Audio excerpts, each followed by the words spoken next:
Alors, le résultat d'apprentissage aujourd'hui était vraiment de voir c'est quoi la dérivée. Parce que la dérivée, en gros, c'est le terme qu'on utilise pour désigner le taux de variation instantané ou la pente de la tangente. Elle dérive nécessairement de l'équation du taux de variation moyen ou de la pente de la séquence, sauf la différence. Donc, si je peux afficher ici l'équation, donc c'était delta, pardon, on avait delta f de x sur delta x est égal à f de a plus h moins f de a, tout ça sur h. La seule différence, c'est qu'on dit la limite de h qui tend vers 0. Parce que je ne peux pas dire h égale à 0. C'est ça, si je veux un taux de variation instantané, h, n'oubliez pas, c'est la distance entre mon point original et le point avec lequel je cherche la pente. Je voudrais que ce chiffre-là soit 0, mais je ne peux pas. Donc, je dis c'est la limite de h qui tend vers 0. Donc, je deviens infiniment proche de 0 du côté de h. Donc, une des choses à aller remarquer, c'est la convention. De 1, c'est un x au lieu d'un a, pardon, qu'on utilise dans l'équation. Et c'est f' de x qui désigne la dérivée. Donc, c'est une nouvelle fonction qui va trouver la pente de la tangente pour toutes les valeurs de x de la fonction originale. Alors, si on veut s'en servir, je regarde au premier exemple ici. Si je veux chercher la dérivée de f de x et de la x au carré, donc je veux chercher une équation qui trouve le taux de variation instantané pour chaque valeur de x de cette valeur-là. Donc, si je regarde ici à mon équation, ça va être f' de x. Et encore une fois, c'est comme lorsque je substitue le taux de variation moyen, je remplace toutes les x par x plus h.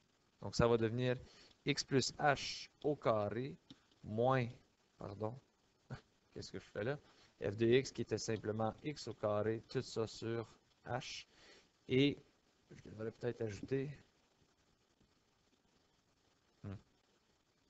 Et voilà, je vais ajouter que c'est la limite de h qui tend vers 0, puisque effectivement, c'est la dérivée que je cherche.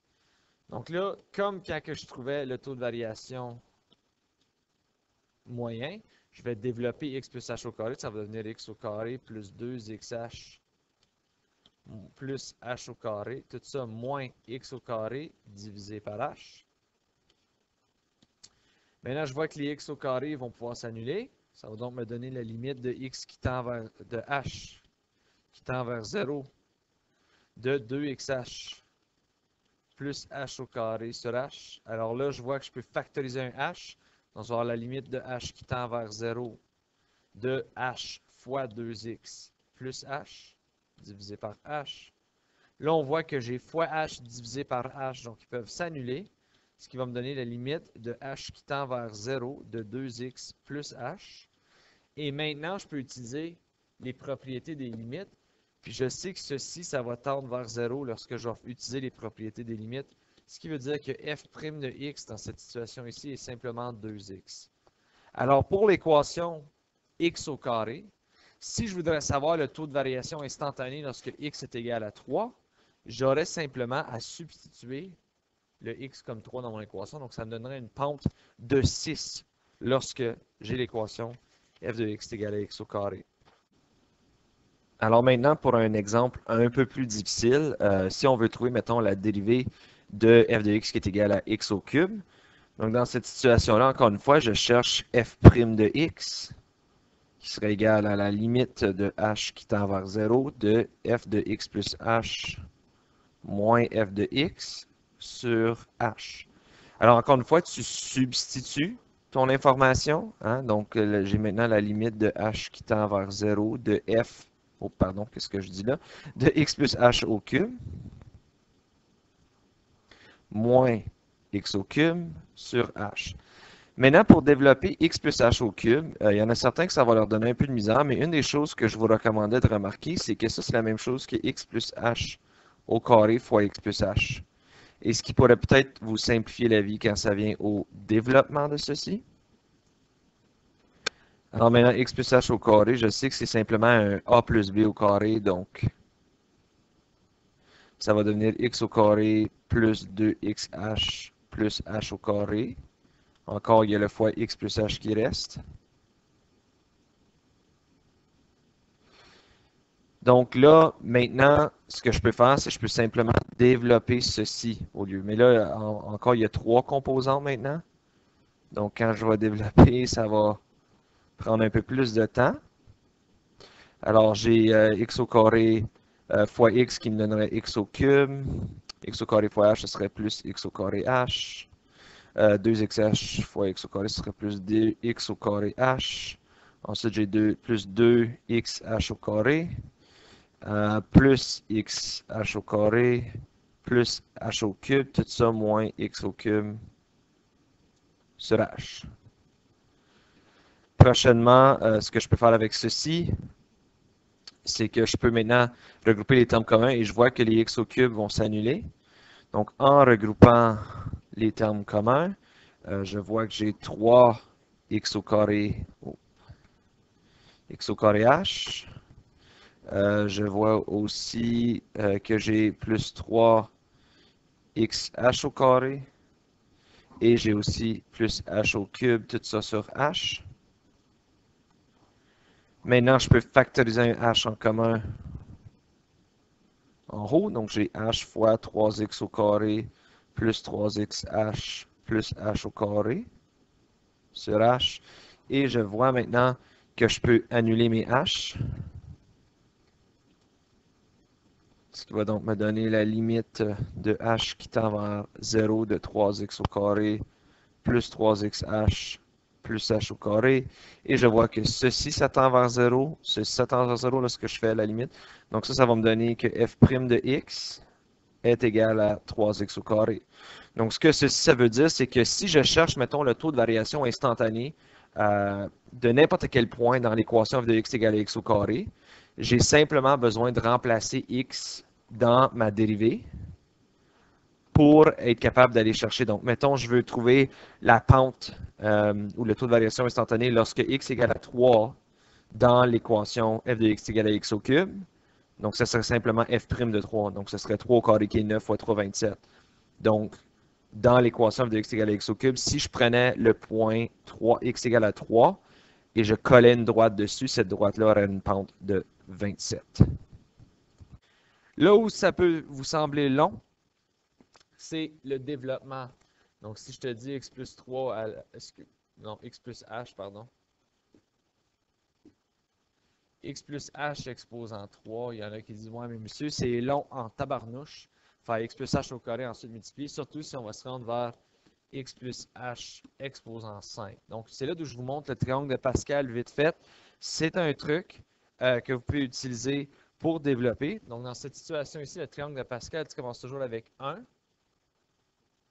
Puis ensuite, tu additionnes à la gauche. Donc, il y a 1 plus rien, ça va être 1.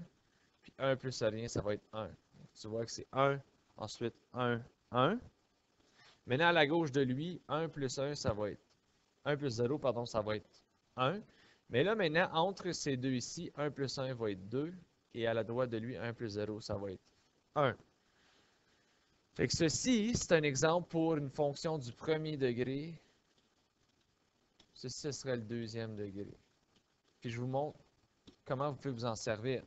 Si j'ai, mettons, x plus h au carré, je suis dans le deuxième degré. Alors, le premier terme, x. Puis là, n'oubliez pas, c'est un exposant 2. Donc, ils doivent se partager l'exposant dans cette situation ici. Donc, je vais avoir x au carré plus. Maintenant, le coefficient qui est là, c'était 2. Fait que lui, c'était 1. Donc, 1x au carré plus 2. Puis là, le x doit baisser de 1 degré, puisqu'il doit partager l'exposant. Et maintenant, pour combler l'exposant 2, ça va être h. Et ensuite, ici, pour le dernier, c'est encore 1. Donc là, le x va baisser d'un autre degré, donc il va être rendu à 0. Et le h va prendre donc les deux exposants. Si je veux faire un x plus h exposant 3, il faut que je remplisse encore mon triangle de Pascal. Donc à la gauche de 1, c'est 1 plus 0 qui est 1. 1 plus 2, c'est 3. 2 plus 1, c'est 3. 1 plus 0, c'est 1. Fait que là, regardons à ceci. X plus h au cube, n'oubliez pas, il faut qu'il y ait un exposant 3 en tout. Alors, le premier coefficient, c'est 1, donc ça va être x au cube. Plus, le deuxième coefficient, il est 3. Le x au cube doit baisser de 1 degré, ce qui veut dire qu'il va juste avoir h exposant 1 pour que ça soit quand même exposant 3 en tout. Plus le prochain coefficient, c'est 3. Maintenant, ça va être le x va baisser d'un degré, donc il va être x. Et là, pour combler le 3, ça va être h exposant 2, pour combler un exposant une puissance de 3 en tout. Et à la fin, c'est un coefficient de simplement 1, donc h va avoir exposant 3 et le x va avoir aucun exposant. Donc, ça, vous voyez, le x descend 3, 2, 1, 0. Puis le h, il va aller 0, 1, 2, 3. Donc, ça, vraiment, ils s'en vont, ils se partagent ça d'un bout à l'autre. Si je vais essayer exposant 6, parce que ça peut venir long, le x plus h exposant 6. Maintenant, je vais me rendre jusqu'au 6e degré. Alors, ça va être 1, ensuite 4, 6, 4, 1. Donc, ceci, c'est 4e degré. 5e degré, 1, 5, 10, 10, 5, 1. Ça, c'est le 5e degré. Maintenant, pour le 6e degré, 1, 6, 15, 20, 15, 6, 1. Alors, on sait qu'il faut que ce soit un exposant 6. Donc, si je veux le développer, le premier coefficient, c'est x exposant 6. Plus, ça va être 6.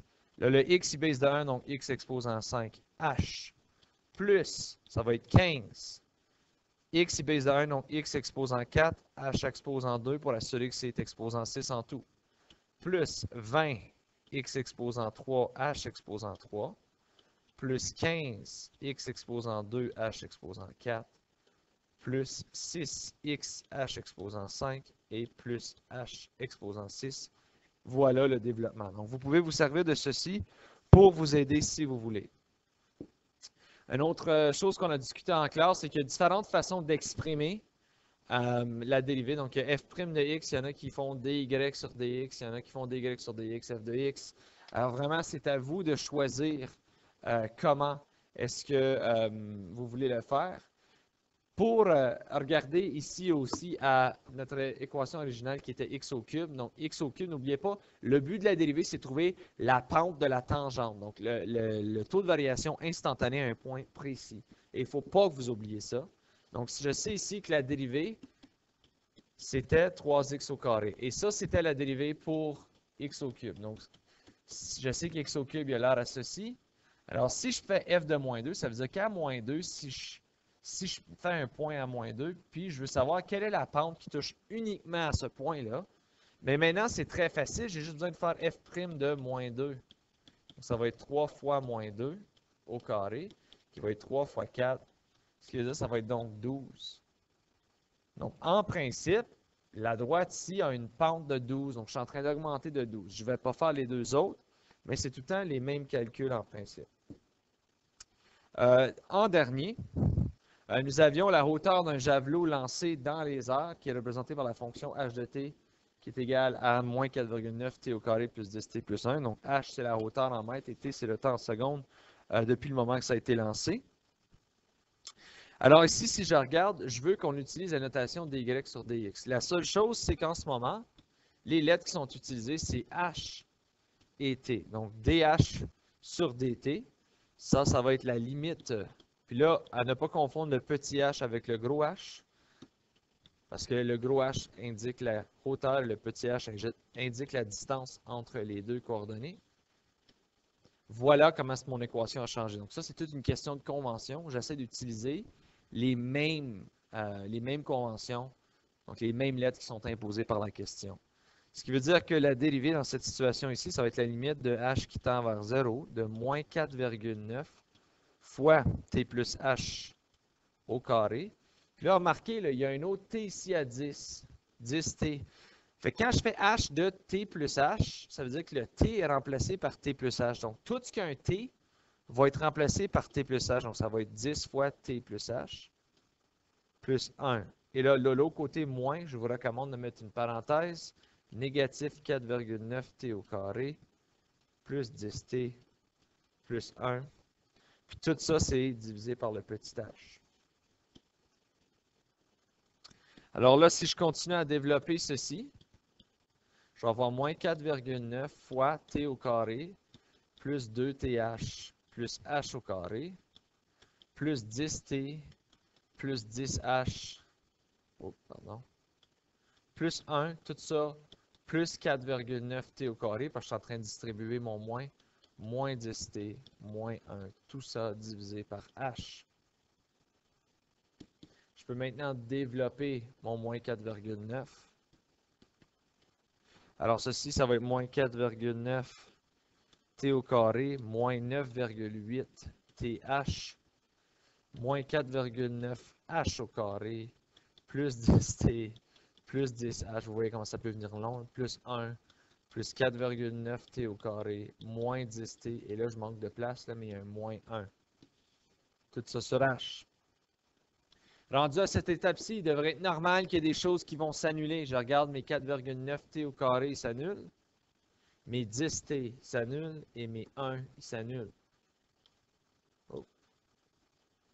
Alors là, je me retrouve avec la limite de h qui tend vers 0 de moins 9,8th, moins 4,9h au carré, et plus 10h, c'est tout ce qui reste, tout ça divisé par h. Avec ceci, je peux maintenant factoriser un h, il reste moins 9,8t, moins 4,9h plus 10, divisé par h. Je vois que mes h peuvent s'annuler. Donc, ça me donne la limite de h qui tend vers 0 de moins 9,8t, moins 4,9h plus 10. Et avec l'aide des propriétés des limites, je sais que si h tend vers 0, tout ça, ça va tendre vers 0. Ce qui veut dire que je vais avoir moins 9,8t plus 10 comme valeur pour ma dérivée dh sur dt, qui est la même chose que h' de t en passant. Voilà l'équation qui peut trouver le taux de variation instantané de mon javelot. Donc, dans la dernière question ici, d'où j'ai déterminé le taux de variation du javelot après 3 secondes, comme j'ai mentionné en salle de classe, il y a tellement de différentes conventions pour écrire la dérivée. Une autre des façons que les gens l'écrivent, ils mettent dh sur dt où t est égal à 3. Donc, tu vas prendre ta dérivée et tu vas substituer ton t dans ton équation par 3, ce qui va donc te donner négatif 19,4 mètres par seconde. Donc, je viens de trouver avec précision que mon javelot, à 3 secondes, s'en va exactement négatif 19,4 mètres par seconde et je n'ai pas eu besoin de faire une table de valeurs auquel je me rapproche infiniment proche de 3 et là, je vais trouver h de 3,001, etc. Donc, oui, il y a beaucoup de choses à faire ici, mais c'est très raisonnable. Au bout de la ligne, ça te sauve du trouble quand tu cherches des choses plus précises. Et en dernier, en salle de classe, nous avions fait la dérivée de y est égale à 1 sur x. Et je vais la faire avec vous parce qu'elle est très plaisante, cette dérivée-là. Donc ici, je vais utiliser la notation de mon choix. Moi, je préfère le prime. Donc, je sais que ça va être la limite de h qui tend vers 0 de f de x plus h moins f de x, tout ça sur h. Alors, je substitue cette information-là dans mon équation. Donc, y' va être égal à la limite de h qui tend vers 0 de 1 sur x plus h moins 1 sur x et tout ça sur h. Fait que là, les gens, je sais que souvent ça vous mêle, concentrez sur le numérateur en premier, concentrez sur le top, parce que je ne peux pas faire cette soustraction-là à moins qu'ils aient un dénominateur commun. Donc, je vais faire fois x ici, je dois le faire en haut aussi, et je vais faire fois x plus h ici, et je vais le faire en haut ici aussi. Faire un dénominateur commun. Alors, je vais avoir la limite de h qui tend vers 0, de x moins x plus h, tout ça sur x fois x plus h. Et quand tu es divisé par h ici, là, une division d'une fraction, c'est la multiplication du contraire. Donc, divisé par h, c'est la même chose que dire fois 1 sur h.